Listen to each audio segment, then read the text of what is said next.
Sunday morning எடுத்த vlog தான் இது. சண்டேனாலே கொஞ்சம் லேட்டா தான் ஸ்டார்ட் ஆகும். அது மட்டும் இல்லாம அன்னைக்கு நான்வெஜ் சமையல் வேற.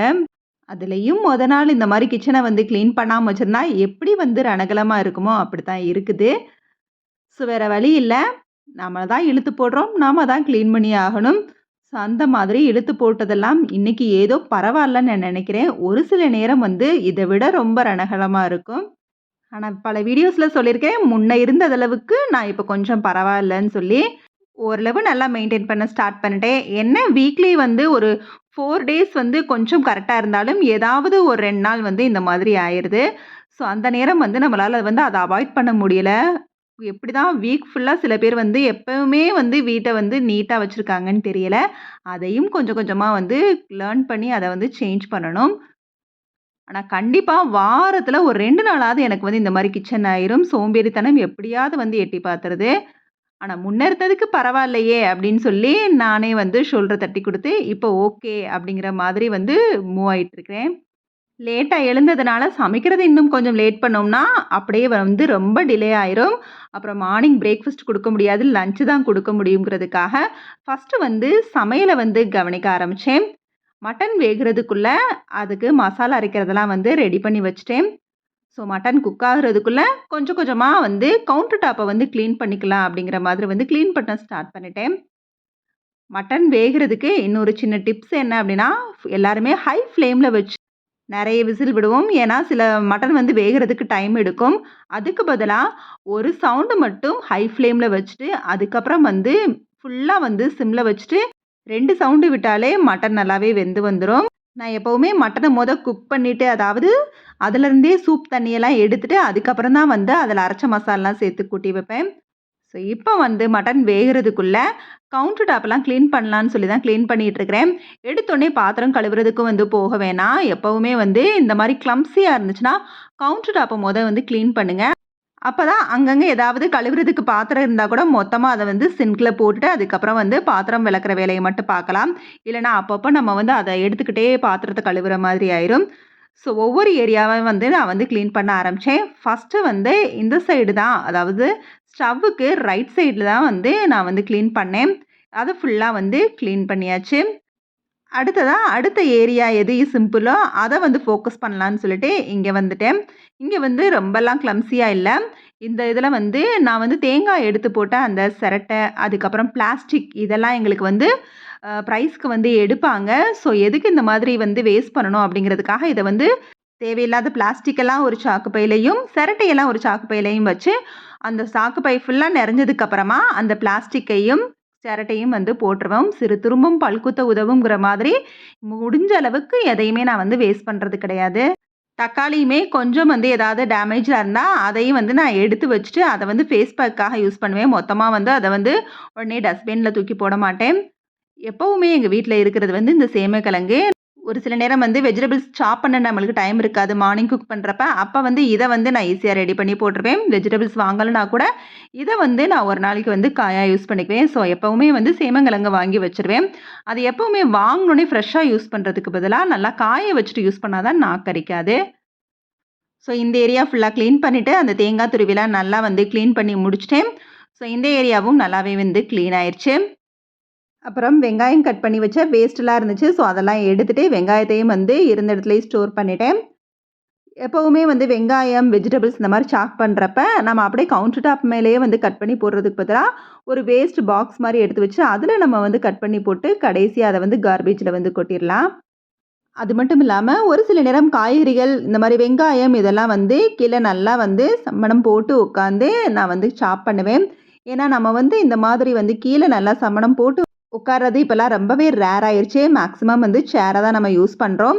ஸோ, அப்பப்ப வந்து இந்த மாதிரி சம்மணம் போட்டு உட்காரணுங்கிறதுக்காகவே அதுவே ஒரு யோகா மாரி தான். அதனால வந்து சாப்பிடுறது, அப்புறம் வந்து இந்த வெங்காயம், வெஜிடபிள்ஸ்லாம் கட் பண்ற நேரத்த வந்து யூஸ் பண்ணிக்குவேன். ஸோ, நீங்களும் வந்து முடிஞ்ச அளவுக்கு இந்த மாதிரி வந்து கீழ உட்காந்து எந்திரிச்சு பழகுங்க. கீழ உட்காரங்கிற பெயர்ல கால நல்லா நீட்டி உட்காருது. அந்த மாரி இத வந்து கொஞ்சம் மாத்திட்டு, இத வந்து அப்பப்ப அட்லீஸ்ட் ஒரு நாளைக்கு ஒரு 15 டேஸாவது இப்படி உட்காந்து எந்திரிக்கிறது ரொம்பவே ஹெல்த்துக்கு நல்லது. நம்ம யூட்ரஸ்க்குமே அது ரொம்ப ரொம்ப நல்லது. வேலைகளுக்கு இடையில மட்டனும் வந்து ரெடி ஆயிருச்சு. ஸோ மட்டனையும் வந்து அதில இருக்க தண்ணிய வந்து சூப் மாதிரி எடுத்து குழந்தைங்களும் குடிச்சுக்கலாம், நீங்களுமே வந்து எடுத்துக்கலாம். அது வந்து எம்ப்டி ஸ்டொமக்கில் எடுத்துக்கிறது அல்சர் பெயினுக்கெலாம் ரொம்பவே நல்லது. ஸோ வயிற்று புண்ணுக்கெல்லாம் வந்து இந்த மாதிரி மட்டன் சூப்பை வந்து அடிக்கடி குழந்தைங்களுக்கு கொடுக்கலாம். வாய்ப்புண் வயிற்று புண்ணுக்கெல்லாம் அது ரொம்பவே நல்லது. ஸோ அரைச்ச மசாலையும் வந்து குழம்போட வச்சு கூட்டி வச்சாச்சு. அடுத்து நம்மளோட ஃபோக்கஸ்ட் ஏரியா இந்த ஏரியா தான். நான் டிஃபன் பாக்ஸ் எல்லாமே வந்து ஒரே இடத்துல வந்து ஸ்டோர் பண்ணி வைப்பேன். இது வந்து முளைக்கட்டின பாசிப்பயிறு வைக்கிறதுக்காகவே வச்சுருக்க பாக்ஸு. இது ஃப்ரைடே வந்து வாஷ் பண்ணி வச்சதோட சரி, அந்தந்த இடத்துக்கு இது வந்து போகவே இல்ல. இப்ப தான் வந்து எந்த பிளேஸ்ல அது உட்காரணுமோ அத வந்து செட் பண்ணியாச்சு. ஸோ இந்த ஏரியா ஃபுல்லா பார்த்தீங்கன்னா, நான் வந்து டிஃபன் பாக்ஸு, சின்ன சின்ன குட்டி குட்டி டப்பாலாம் வந்து நம்ம வந்து ஸ்டோர் பண்ணி வைக்கிறதுக்காக இந்த பிளேஸ வந்து வச்சிருக்கிறேன்.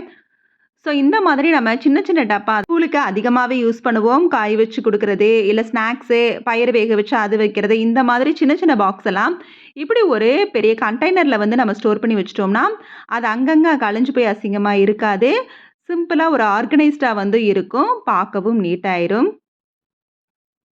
தேட வேண்டிய அவசியம் கூட இருக்காது. ஸோ இந்த மாதிரி தான் என்னோட டிஃபன் பாக்ஸ் ரேக்ன்னே சொல்லலாம். இது ஃபுல்லா வந்து இங்க வந்து நான் ஸ்டோர் பண்ணி வச்சுருவேன். ஸோ அடுத்த ஃபோக்கஸ்ட் ஏரியாவும் க்ளீன் ஆயிருச்சு. அடுத்து மெயினா இருக்கிறது பெரிய வேலை அப்படின்னா, இந்த பாத்திரம் கழுவுறது தான்.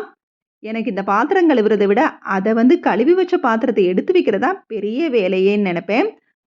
அடுத்ததா இருக்கிற வந்து அந்த வேஸ்டேஜ்லாம் வந்து ஃபுல்லா வந்து எடுத்து, அந்த வேஸ்ட்ட எடுத்து போய் வெளியில வந்து வச்சிரலாம் அப்படிங்கிறதுக்காக, அந்த வேஸ்ட்டெல்லாம் வந்து எடுத்து, மொத்தமா வந்து அத எடுத்து வெளியில போய் வைக்கிறதுக்காக எடுத்து வச்சுட்டுருக்கிறேன். ஸோ இது முடிஞ்சதுக்கு அப்புறமா இட்லியும் வந்து ஊத்தி வச்சாச்சு. டிஃபனும் வந்து ரெடி ஆயிருச்சு. ஸோ பிரேக்ஃபாஸ்ட்டும் முடிச்சுட்டு, மொத்தமா வந்து பாத்திரம்லாம் வாஷ் பண்ணிக்கலாம் அப்படிங்கிறதுக்காக, ஏரியா ஃபுல்லா வந்து கிளீன் பண்ணி வச்சுட்டேன். ஸோ கவுண்டர் டாப் எல்லாம் ஃபுல்லா வந்து கிளீன் ஆயிட்டாலே ஓரளவு வந்து கிச்சன் கிளீன் ஆன மாரி இருக்கும். ஸோ எப்பவுமே வந்து கிச்சன கிளீன் பண்றதுக்கு முன்னாடி, கிச்சன் கவுண்டர் டாப்ல இருக்கிறத வந்து அங்கங்க இருக்கிறத அந்தந்த இடத்துல பிளேஸ் பண்ணி வச்சுட்டாலே போதும். கிச்சன் ஓரளவு நீட் ஆயிரும். இது வந்து சமையல் முடிச்சோனே அப்படியே உடனே வந்து நம்ம செய்ய வேண்டிய வேலை. பட் ஒரு சில எல்லா நேரமும் ஒரே மாரி அமையாது. ஒரு சில நேரங்கள்ல நம்மளே அறியாம வந்து சோம்பேறி கண்டிப்பா வந்து எப்பேர்ப்பட்டவங்களா இருந்தாலும், எவ்வளோ ஆர்கனைஸ்டா இருக்கிறவங்களா இருந்தாலும், என்ன பொறுத்தவரைக்கும் அந்த ஒரு சில நேரம் சோம்பேறித்தனம் அஃபெக்ட் ஆகும் தான் நான் சொல்லுவேன். ஸோ முடிஞ்ச அளவுக்கு கிச்சன்ல சமையல் முடிக்க எல்லாத்தையும் வந்து அந்தந்த இடத்துல வந்து ஸ்டோர் பண்ணி வைக்கிறது, நம்மளுக்கு வந்து வேலைய வந்து ரொம்பவே சிம்பிள் ஆக்கும். ஒரு சில நேரம் நம்மளுக்கு சோம்பேறித்தனத்தால இப்படி வந்துட்டோம் அப்படின்னா, ஃபர்ஸ்ட்டு வந்து அந்த கவுண்டர் டாப்பெல்லாம் கிளீன் பண்ணிட்டு, அதுக்கப்புறமா வந்து வாஷ் பண்ண வேண்டியதெல்லாம் வாஷ் பண்ணிக்கலாம். இப்ப சாப்பிட்டெல்லாம் முடிச்சதுக்கு அப்புறமா, அடுத்து பெரிய வேலையே பாத்திரம் கழுவுறது தான். இந்த வேலை முடிச்சா அவ்வளோதான். சூப்பரா வந்து கிச்சன் வந்து ரொம்பவே சூப்பரா நீட்டாயிரும். ஸோ அந்த பெரிய வேலைய வந்து ஸ்டார்ட் பண்ண போறேன். ஒரு சில நேரம் இது நம்மளுக்கு ஒரு பெரிய சேலஞ்சிங்கா கூட இருக்கும்னு தான் சொல்லணும். ஒரு சில பேர்லாம் பாத்திரம் வந்து அதிகமா வந்து இழுத்து போட மாட்டாங்க. நான்லாம் வந்து ரொம்பவே வந்து பாத்திரம் இழுத்து போடுவேன். ஒண்ண தொட்டு ஒண்ண தொடுன்னு ஒரு சமையல் பிடிக்கிறதுக்குள்ள ஏகப்பட்ட பாத்திரத்த வந்து இழுத்து போட்டுருவேன். அந்த மாரி ஆள் தான் நானு. ஸோ இருந்ததுக்கு இப்போ ஓரளவு ஓகேன்னு சொல்லலாம். இருந்தாலும் பாத்திரம் இழுத்து போடுறது என்னால வந்து அவாய்ட் பண்ணவே முடியல. எப்படியாவது அத வந்து எடுத்து போட்டுறேன். ஸோ ஃபுல்லா வந்து கிச்சன் வந்து இப்போ சூப்பரா ஆயிருச்சு. இந்த மாரி இருந்தா தாங்க பார்க்கவே கிச்சன் அழகா இருக்குது. ஃபுல்லா கிளீன் பண்ணி வச்சு நீட்டான ஒரு சந்தோஷத்துல ரெஃப்ரெஷ் ஆகுறதுக்காக ஒரு டீயும் போட்டு குடிச்சிட்டேன். அதுக்கப்புறமா ரெஸ்ட் எடுக்க வேண்டியதான். நான்வெஜ் சமையல்னாலே காலையில கிச்சனுக்குள்ள வந்து வேலை முடிச்சா போதும். நைட்டு வரைக்கும் நம்மளுக்கு பிரச்சனையே இல்ல தான். ஸோ இதோட இந்த வீடியோ முடியுது. இந்த வீடியோ பிடிச்சிருந்துச்சுன்னா லைக் பண்ணி, ஷேர் பண்ணி, கமெண்ட் பண்ணுங்க. மறக்காம நம்ம சேனலை சப்ஸ்கிரைப் பண்ணுங்க. Okay, bye. தேங்க்ஸ் ஃபார் வாட்சிங்.